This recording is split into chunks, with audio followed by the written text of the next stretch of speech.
Hola, buenas noches a todos. ¡Qué emoción! ¡Qué emoción! ¡Qué emoción después de 30 años! Casi 30, ¡Ay, qué 28 poca años. madre! 28 años, ver esta película, Dios mío, qué susto. ¿La disfrutaron? ¡Ay, qué padre! ¡Qué feliz! ¿Aplaudieron? Ay, sí, eso estuvo increíble. Esto es increíble. Y pues nada, sentémonos. Vamos a empezar, ¿no? Sí, claro. Oigan, denle otro aplauso a Susana Zabaleta, por favor. Casi no se me notan los 30 años.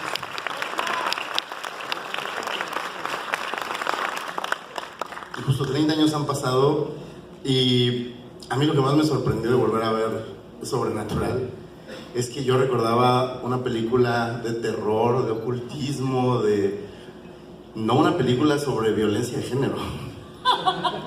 Pues sí, claro que sí. Y me parece muy Pero interesante. acuérdate que en aquella época estaba completamente normalizado la violencia de género, era absolutamente normalizado. O sea, yo quisiera que alguien hubiera metido a su marido porque lo golpean o porque la golpeaban o porque nada, era absolutamente normalizado, ¿no? La violencia. La violencia y no solo la violencia física, habla de un tema de dominación, de un tema de control, de poder, que de alguna forma sí la parte sobrenatural permite tocarlo desde otros ángulos, pero yo no sé si eran conscientes de lo que estaban haciendo y del discurso que tenía la película, más allá y sé que por aquí está el autor. A ver, Gabriel González anda por aquí. Ahí está. Gordo, sube por favor. No somos el autor, pero o sea, Gabriel González escribió la película, pero también hizo la música, que para mí es una genialidad absoluta. Sube, pinche gordo mamón. Ven, ¿Vas a ir por él? ven, ¿Vas a hacer que baje? No. O sea, te voy a decir una ¿Cómo? cosa. Si me haces el Ya favor. trajeron tu silla, Gabriel. Antonio, tráetelo. Es que esos eran mi banda. Yo no sé qué les pasó. Los hombres envejecen horrible. ¿Por qué los hombres envejecen así de feo? No sé. Él ya no puede hacer eso. Y yo sí. Un aplauso también para Gabriel. A ver, Gabriel.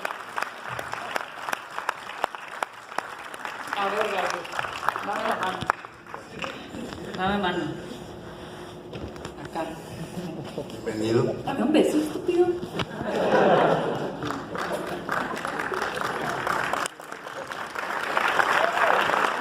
sabía que ibas a poner el desorden de todos modos. Yo quisiera. Ya, ahorita te explicamos qué haces aquí. Muy bien, bienvenido. ¿Qué quieres que diga? ¿Cómo que qué quiero que digas? No. O sea, Eran preguntas a la presentación. O sea, además es noche de. No, cállate ya. De ícono. pero platícame, ¿eran conscientes de los temas que estaban abordando, pues, con el pretexto de lo sobrenatural y de lo oculto? 30 años después todo es diferente. O sea, de hecho, para mí es una sorpresa. Yo no había visto la película casi desde entonces. Y lo que estoy viendo es otra película. Es un poquito lo que me recuerda lo que sucedía un poquito con el cuento que es de Borges, de Pierre Menard, autor del Quijote, que es una cosa en un principio, alguien la rehace después, y es la sensación que tengo ahorita en este momento. Estoy viendo la película como si no hubiera sido escrita nunca por mí. Es una sorpresa. De hecho, todos estos hallazgos pues son cosas que puedo compartir con el público cuando lo está viendo.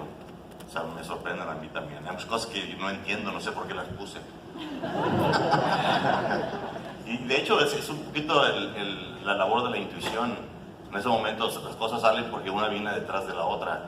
Si yo me hubiera puesto a escribir esta película en este momento, seguramente hubiera sido muy distinta, porque las cosas que preceden a las otras conducen a cosas que ya con esta cultura que tenemos hubieran sido muy distintas. Yo nunca pensé en el problema de género, de hecho yo soy cómplice de eso. O sea, nunca me di cuenta que hubiera una cosa que se llamara ni feminismo, ni Me Too, ni cosas de esas. Para mí era normal poner a una mujer. Y de hecho, digo, pues al mismo tiempo fue muy afortunado porque la idea del perro y el dueño es una frase que de alguna manera se volvió icónica a partir de entonces, de todos tenemos un perro y un dueño. en realidad no hace a las mujeres menos fuertes que los hombres, en realidad hace que haya una etapa posterior, un nivel inferior detrás de las mujeres que siempre van a ser esa persona que está supeditada a ese otro personaje que es superior a él. Y de hecho, en realidad, ni siquiera es una pirámide, es un carrusel. Todos tenemos un perro y un dueño, al final el último perro es el dueño del primero. Entonces, en ese sentido, yo no creo mucho todavía en la idea de que haya una dominación masculina, es una dominación en círculo del cual todos somos protagonistas, somos mandados y mandables. Espero hacer sentido. Oye, tú la vuelves a ver y justo, ¿qué de esa experiencia? Me pongo a pensar, ¿qué de esa experiencia sigues cargando? Porque es tu primera película y es muy impresionante pensar en que es una primera experiencia frente a la cámara. Genuinamente tu trabajo es muy sobresaliente. ¿Hay algo que todavía tengas de esa Susana de hace 28 años y que sigas llevando a cada set? Yo creo que fue, primero, que eso, si hay amigos aquí, escritores o creadores, que seguramente habrá aquí, mi mensaje para ustedes es que todo empieza en una mesa. Todo empieza en el diálogo, todo empieza en esta complicidad que existe entre dos seres humanos para poder crear cosas, ¿no? Nosotros empezamos, yo fui amiga de Gabriel desde la música, porque él es músico, estuvimos juntos en la Escuela Superior de Música, aquí estudiamos, y bueno, él era maestro. Y es mucho más grande que yo. No, y me refiero a esta complicidad realmente maravillosa que ahora no se da y que cuando se da nacen cosas realmente increíbles, ¿no? De esta amistad, de estar platicando. Ahora perdemos tanto tiempo con el teléfono que se nos olvida estar creando a partir de un diálogo. Y un diálogo solo se siente y se ve cuando está uno enfrente del otro. Y mi ex marido, Daniel Gruener, que fue el que dirigió esta película y la coescribió o dio algunas ideas, fueron, no sé, años de estar encerrados mientras yo les daba de comer y sí, sopes, que era lo que nos alcanzaba. Y la seño. Y así se empezó a crear esto. Y fue tan interesante, casi tan interesante como lo que salió, porque pues la verdad es que no teníamos dinero.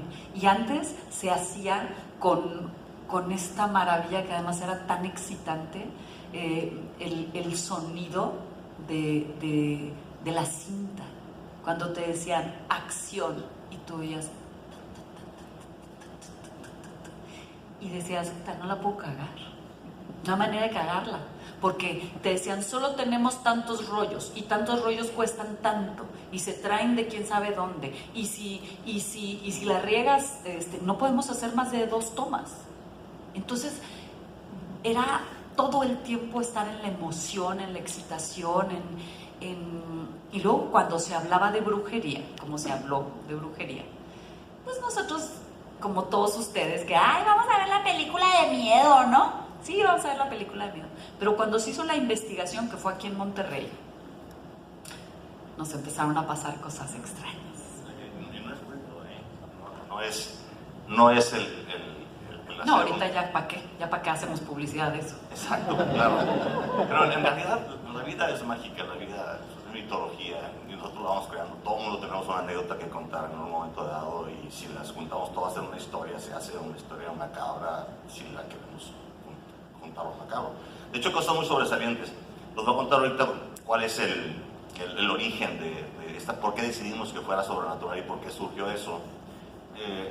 Pero antes quiero insistir en la elaboración de la película que tiene cosas muy interesantes, además de lo de la brujería y esto. Hay una escena, no sé si se dieron cuenta, en la escena donde Susana se mete a la bañera y la bañera tiene unos cuchillos adentro que ella esconde como parte de sus precauciones para poder defenderse en el momento en el que se acerque el asesino, quien quiera que fuera al principio, pero pues, antes de ser un accidente. Entonces, cuando se mete allí, esa escena pues solamente puede tener una sola toma, o si acaso 2 o 3, porque la respiración... Solo eran 2 tomas las que se podían hacer, no había más dinero para otros rollos.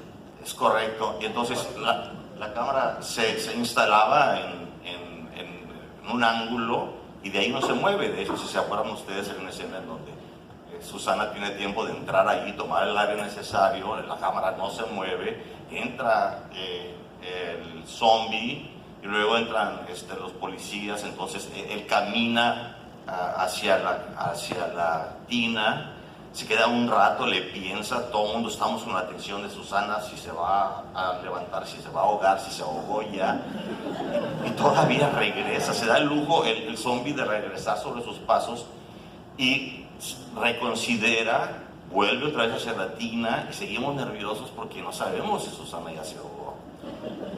Regresa y cuando está a punto de salir, y yo estaba contando ahorita, de hecho esto hizo durante la proyección en esa escena, me puse a contar los segundos que duró Susana bajo el agua y fue 1 minuto y medio, es una proeza para y les cuento que la cagué en la primera toma, obviamente salí de... ¿no? Y Daniel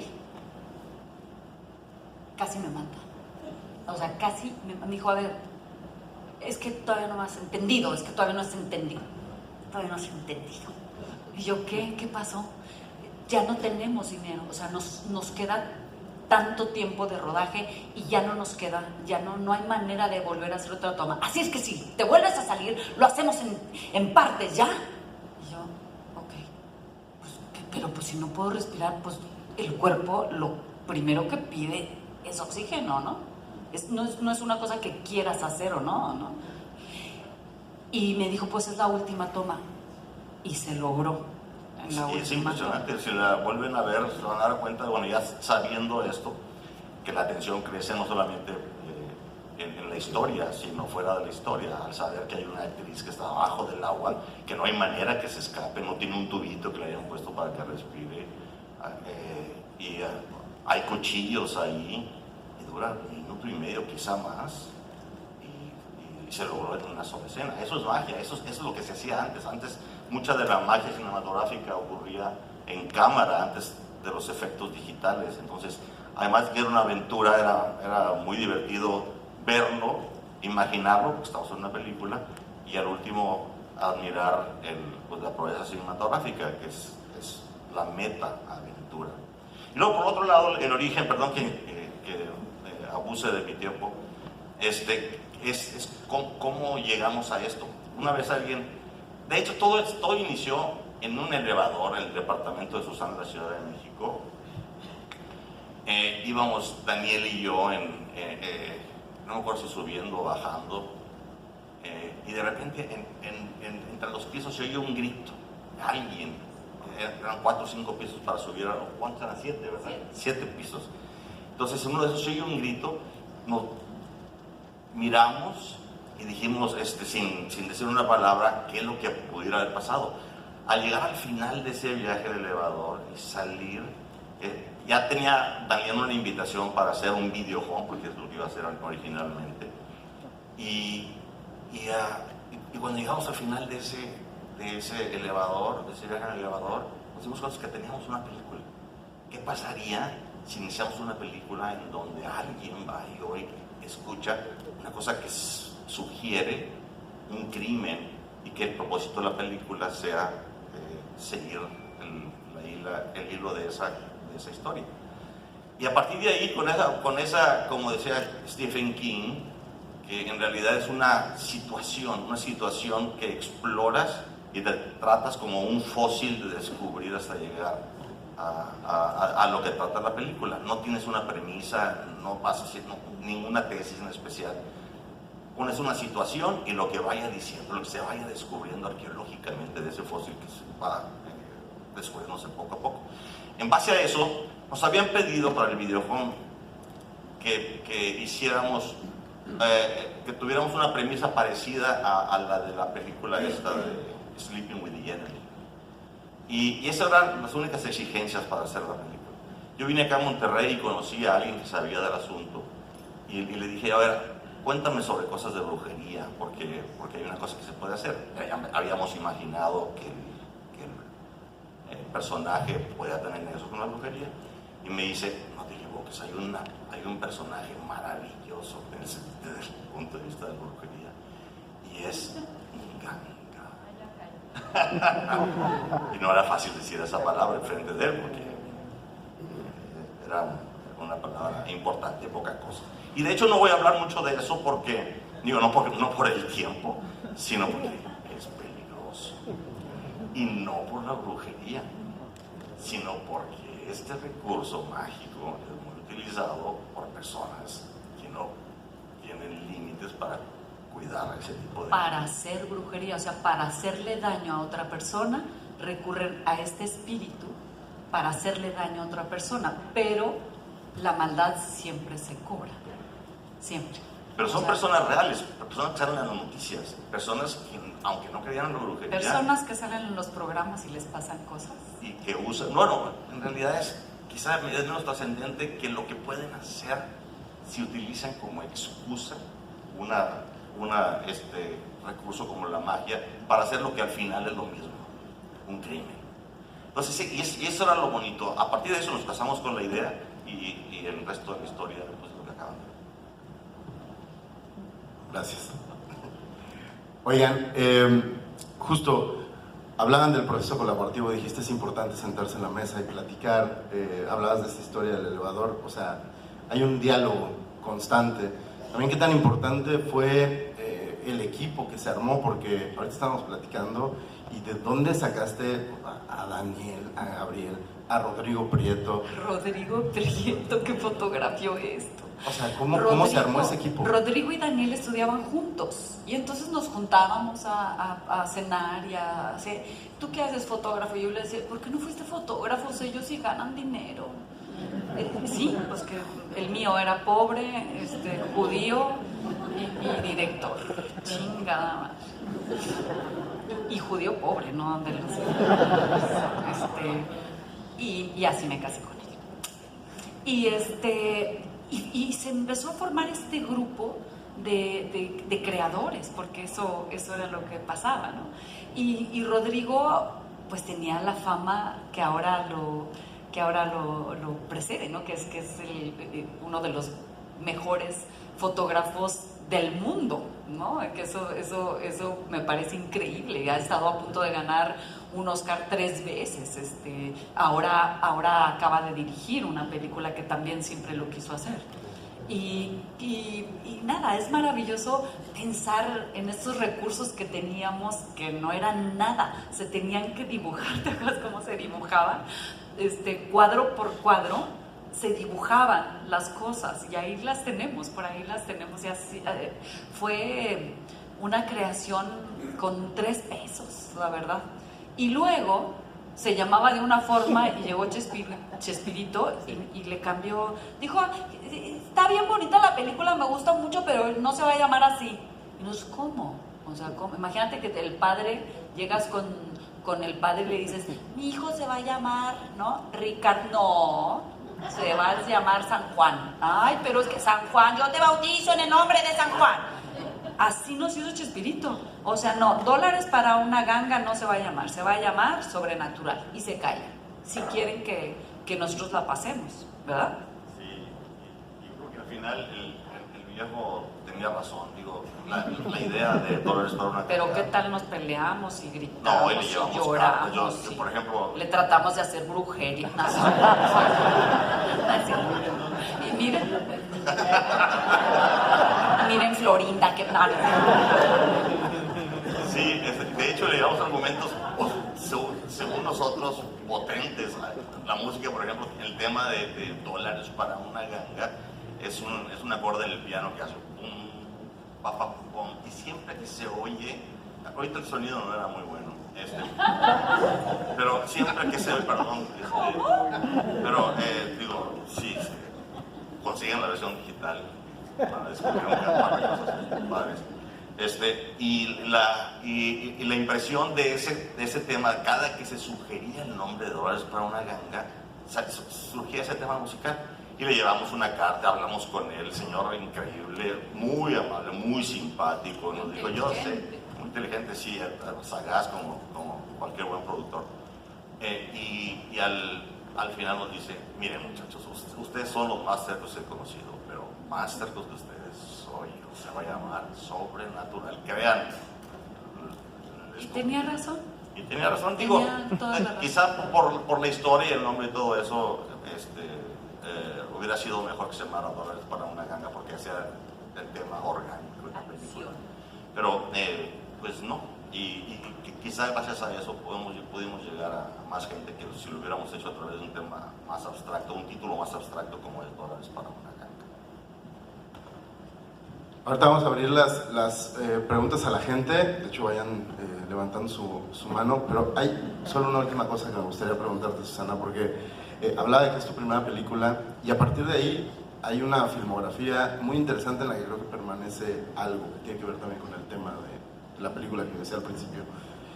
Creo que yo siempre, y muchas personas en el público no me llevarán a la contraria, te identifico como una mujer que hace personajes que rompen precisamente como con esta idea de lo hegemónico de la mujer en la pantalla. ¿Era algo que buscabas? ¿Era algo que de alguna forma también tú inspirabas? ¿Cómo, y qué tan complicado era llevar esos papeles al cine? Por supuesto que yo siempre pensé, este cuarto es muy pequeño para las cosas que sueño, ¿no? ¿Por qué siempre a una mujer se le clasificaba de una forma? Y sí, siempre quería como dar a entender que la mujer, ¿no?, tiene su forma de pensar, su manera de eso. Y sí, por supuesto que siempre intenté llevar a cabo lo que sentía y lo que pensaba, ¿no? Y me costó mucho trabajo. Y así fue, porque después con Sexo, Poder y Lágrimas, ustedes se acuerdan que fue la primera vez que se habló del maltrato de una mujer, no en la clase baja, sino en la clase media. Fue la primera vez que se habló de una violación del marido con su mujer. Fue la primera vez que mi personaje de Ana engañó a su... O sea, los hombres podían, en las películas podían engañar a todo el mundo, pero una mujer, ¿cómo crees, no? O sea, se le decía las 4 letras. Y Sexo, Poder y Lágrimas, pues Ana dijo, ay, con permiso, y si tú no me cumples, papito, pues me voy con el que sí me cumple, ¿no? Y tenía sexo de hecho, hasta con el mejor amigo. Bueno, ¿por qué me engañaste con el mejor amigo? Pues porque es el único que conozco, estúpido, ¿no? ¿Por qué se engañan? Pues porque son los únicos. ¿Por qué se enamoran los doctores de las enfermeras? Pues porque las ven todo el día, ¿no?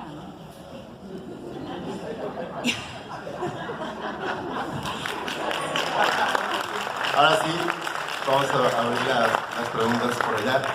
¿Cómo va a ser la dinámica? ¿Yo llevo el micrófono? ¿Sí? Ahí va el micrófono.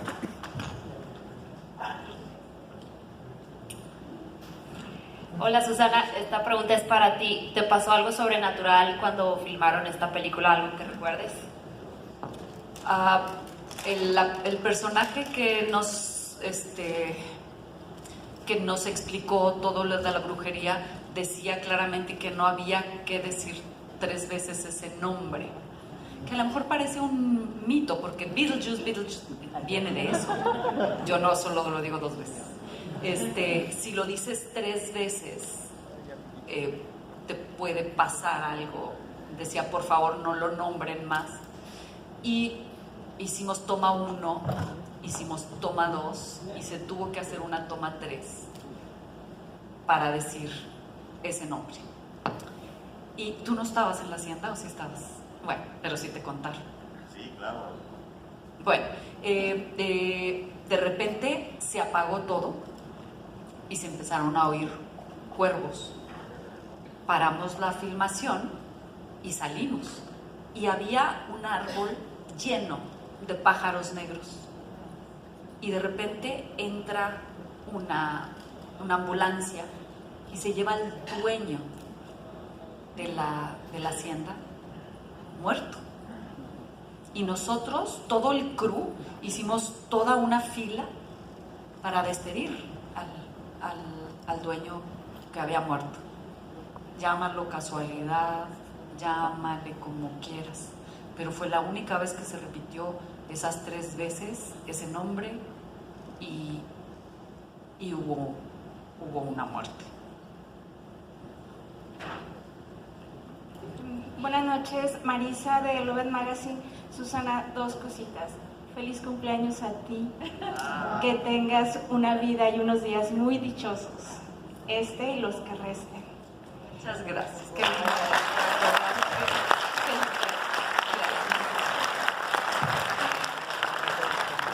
Muy merecido homenaje a tu trayectoria. Has construido una carrera multifacética. No solo eres una extraordinaria cantante, eres una musa y eres creadora, actriz, productora. Dinos qué significa para ti recibir este homenaje del Cabrito que te van a entregar y qué significa el cine en tu vida. Primero, el homenaje, y viniendo de Monterrey, para mí es muy importante porque yo estudié aquí, yo llegué aquí a estudiar la prepa en la escuela La Bastida y después estudié música aquí y yo empecé a conocer el arte aquí en Monterrey. En esa época teníamos a los mejores cantantes de ópera que los traían aquí en la sede y así fue como conocí yo la ópera. En esa época se traían a los millonarios que ahora están callados, antes traían cosas maravillosas acá. Y para mí es muy importante que esta ciudad que me dio la educación, la verdad, gratuita, porque en la escuela superior pues, no se pagaba más que 20 pesos mensuales, una cosa así, me dé un premio por una trayectoria que uno va trabajando sin pensar, ojalá algún día me den un premio, ¿no? O sea, tú trabajas y vuelves a trabajar. Y a veces, como estábamos platicando del último terror, de la última película que hice, que fue toda una pesadilla por un ser humano que participó, uno nunca cuenta las cosas terribles, siempre quieres contar las cosas bellas de las cosas que te pasan, ¿no? Pero ha sido una trayectoria muy difícil porque yo empecé con Sobrenatural y nadie sabe que yo agarré a Daniel y junté a Gabriel y los hice amigos y estuvieron un año en mi casa y buscábamos y lo logramos, ¿me entiendes? Yo era la nalguita del director, ¿sí o no? Era la nalguita, o sea, era la nalga del director para todo el crew. Entonces decían, o sea, claro, ya habló la nalga, ¿no? Y me trataron así, todo el tiempo, toda la filmación, todo, o sea, así. Y ha sido una trayectoria difícil, porque pues ni he sido hija, ni he sido, o sea, ha sido muy difícil. Y yo agradezco tanto y me siento tan honrada de recibir un premio, sobre todo porque, pues por lo que ha costado, ¿no? Y lo orgullosa que estoy de ser mujer, de ser de Monclova, de Coahuila y haber llegado aquí a deconstruirme literalmente, para poderme volver a construir y convertirme en lo que soy.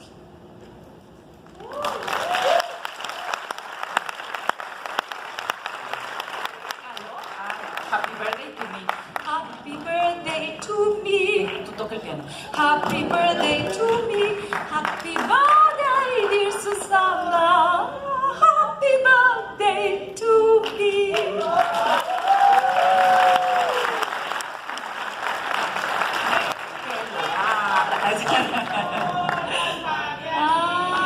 Ay, son lo máximo.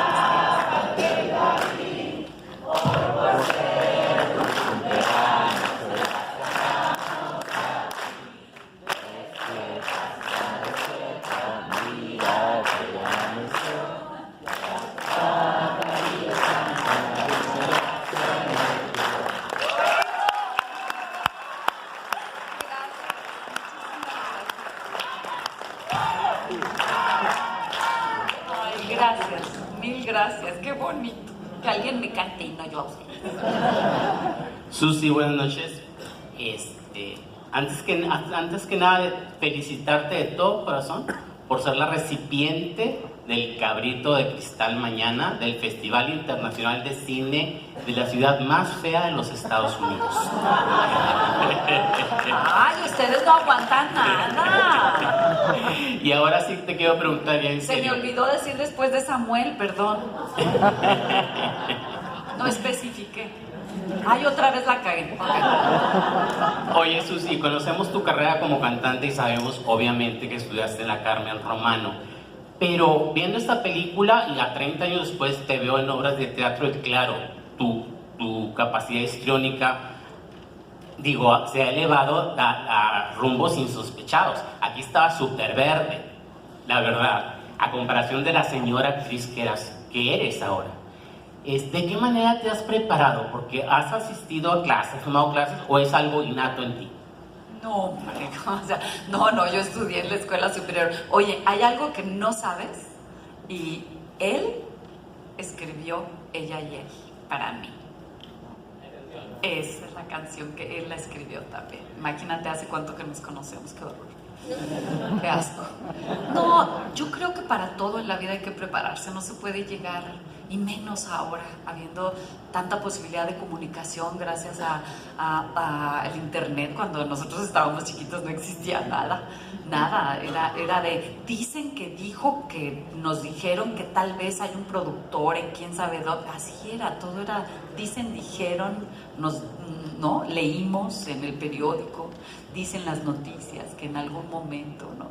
Y ahora que tienen toda la posibilidad de conocer a todo el mundo o estar en un chat en Alemania en estos momentos y es, lo que tienen ahora es maravilloso.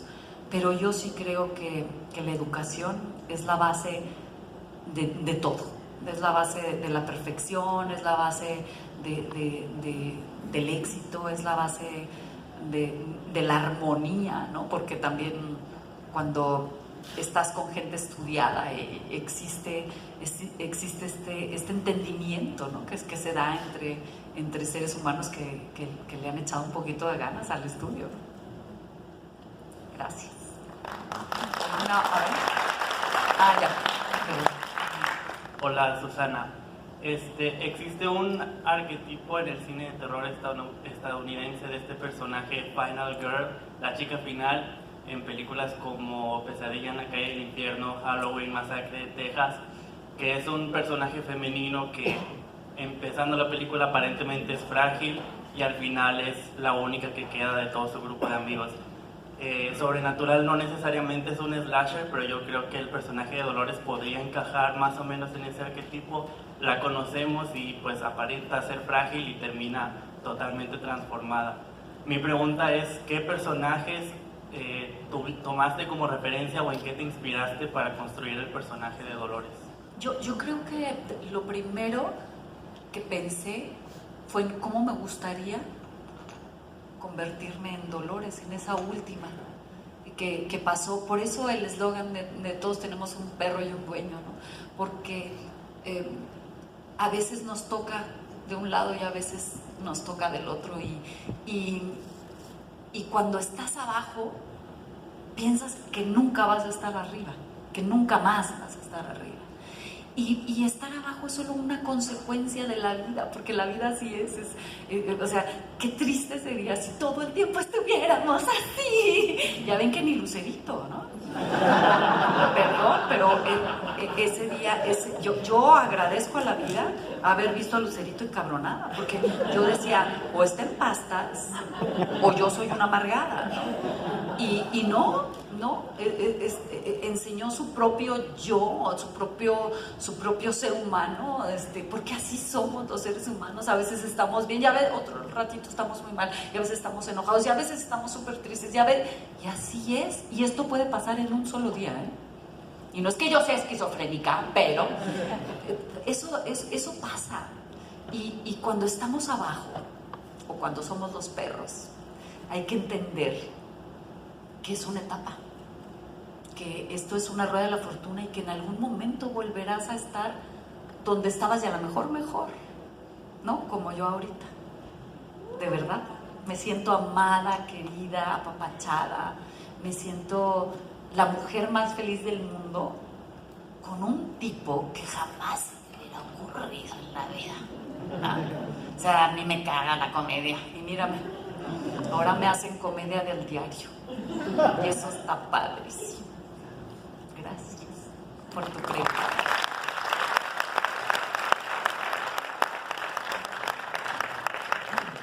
Él quería preguntar, a ver qué Yo pregunto si me falta. Nada más, era felicitarles por el hecho de el regalo que hizo Matías. Buena de las opciones de plataformas. Es que Matías me regaló una canción escrita por él. Imagínense, por favor, mi hijo Matías, que se llama 30 de septiembre. Y me la... Ay, ya, no llores. Me la mandó y la estrenó en Spotify ayer. Yo creo que en mi vida me habían hecho un regalo como tal. Y habla o sea, yo siempre me he mostrado como una mujer fuertísima, pero lo que ven tus hijos, que ven la verdad, ¿no? Que ven todas las veces que llegas hecha mierda a tu casa y que a veces, no sé, a veces no puedes más. Y este niño tuvo la sensibilidad de decirme: yo te voy a dar todo lo que no te han dado, mamá, que son abrazos, cariños, apapachos, y yo te voy a admirar hasta el último día de mi vida, ¿no? Y uno dice, oh, algo hice bien. Y fue tener estos dos hijos, la verdad. Gracias por saber. Yo creo que con muchas cosas bien y nos has mostrado muchas verdades y la gente por algo está aquí y te tiene ese cariño. Feliz cumpleaños. Muchas Felicidades gracias. por el premio. Otro aplauso para Susana Muchas Zabaleta. gracias. Por favor. Gracias por venir. Nos vemos mañana. Espero que por aquí anden. Gracias. Muchísimas gracias. Gracias, Gabo. Gracias. Gracias, que tengan buena noche.